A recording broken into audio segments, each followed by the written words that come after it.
So we're back. This is part 3 of the Period Sis conversation and allegedly the end of the series. Now, why would I say allegedly when I'm in charge? Because this is right now the end of this series, but I may or may not add to this series at another day because there is just so much to talk about when it comes to um, holistic management of a menstrual cycle. There's so much to talk about in women's health, and I'm really only scratching the surface with these conversations. So, for right now, this is the end of this series. So, I'm going to talk about a couple of things in today's video. First, I want to talk to you guys about physical activity in your period. It is so important for you to stay physically active throughout your cycle. Yes, even when you are menstruating, you should stay active. Now, I'm not saying that you should go lifting weights, you should go do a HIIT exercise on day 1 of your period, because I don't really believe that that's practical for most of us, and because hormonally your body is not loving that high intensity exercise that day, and that is okay. That is okay. So, why is it important to stay physically active throughout your period?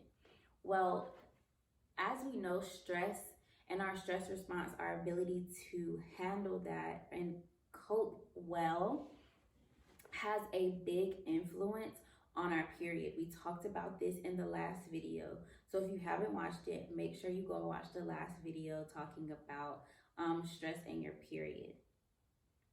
But physical activity also plays a role in that.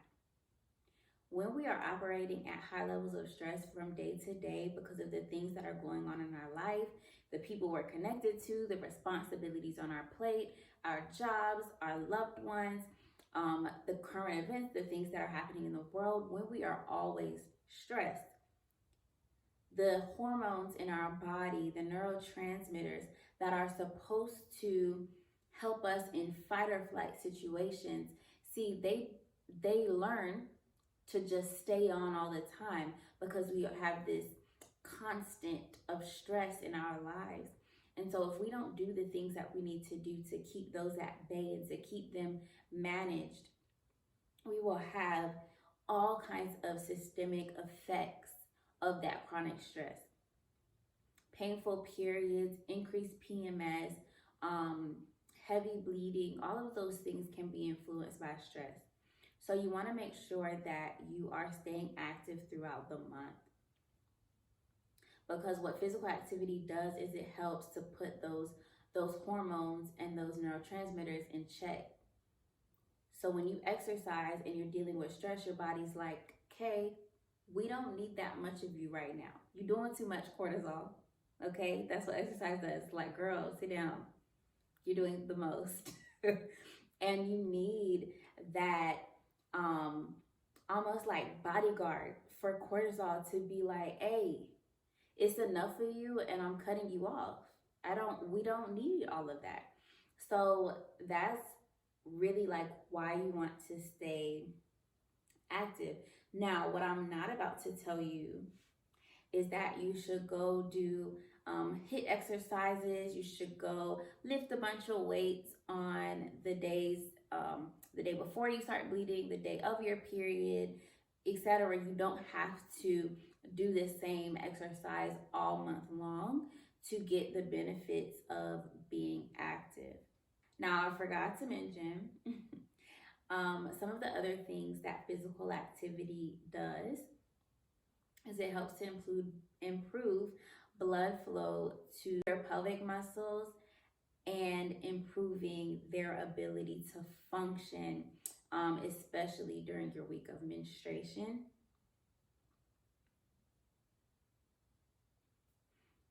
And it also helps to reduce chronic inflammation, which again, we talked about in the last video. So what does physical activity look like during your period? It can look a number of ways, but typically I recommend for people to do lower intensity um, cardio, meditative type exercise. So going on walks, even a bike ride, if that's, low intensity for you. You could do yoga, you could do some other kind of, meditative stretching, like we talked about in the last video. And those things during the week of your period help you to stay active, help you to gain the benefits of exercise, but they don't put too much stress on your muscles and your body, um, and your energy levels that are already a little bit lower when you are actively menstruating. When you're having your menses, you don't want to do HIIT workouts. You're not going to be effective if you're sprinting and all of these kind of high intensity exercises. You're not going to want to do high resistance weightlifting because your hormones and your body is just not equipped to handle as much of that as it is later in the month. So when you are actively on your period, I'm not telling you to lay in bed all day. I'm definitely not telling you that. But what I am telling you is to take it easy and allow your body to do all of the work that it's doing at that time. So keep it easy. I usually will do like walking. Sometimes I'll get on an elliptical on a low intensity, or, if I'm having more cramps that month, then I may get on a bike with a recumbent bike with the back and do a low intensity biking just to stay active without putting too much stress on my body. So you can do some things. Now, later in the month, when you're leading up to ovulation, coming off of that, so about halfway through your cycle, so around day 14, somewhere around that, most people have their day of ovulation. And at that time, your hormone levels are completely different than when you are on your period. And then you can handle so much more high intensity, heavy lifting type of exercise. So if you are trying to, max out, if you're trying to see how much you can lift, if you're trying to see how much, how long you can run, things like that, you want to do those mid-cycle when your body is like, hey, let's go, let's do some things, because leading up to ovulation, the signals that your body is getting is like, we need to prepare to do anything and everything possible to carry this life. Okay? Your body's like, no, girl, we ready. And so then when your period rolls back around, it's a completely different story, because your body is trying to protect this thing that it's hoping you gave it. It's hoping that some sperm swam up in there and gave it a life to nurture. When that doesn't happen, you have your period, obviously. And so those are two different ends of the spectrum. But mid-cycle, your body is like, I can take it. What you got? I can take it. So then you want to really focus more on high intensity exercises. I'm not saying that you can't do high intensity exercise throughout the month. You absolutely can do it the weeks that you're not menstruating, but I don't recommend them while you're menstruating. It's just not what your body is hoping for. Now,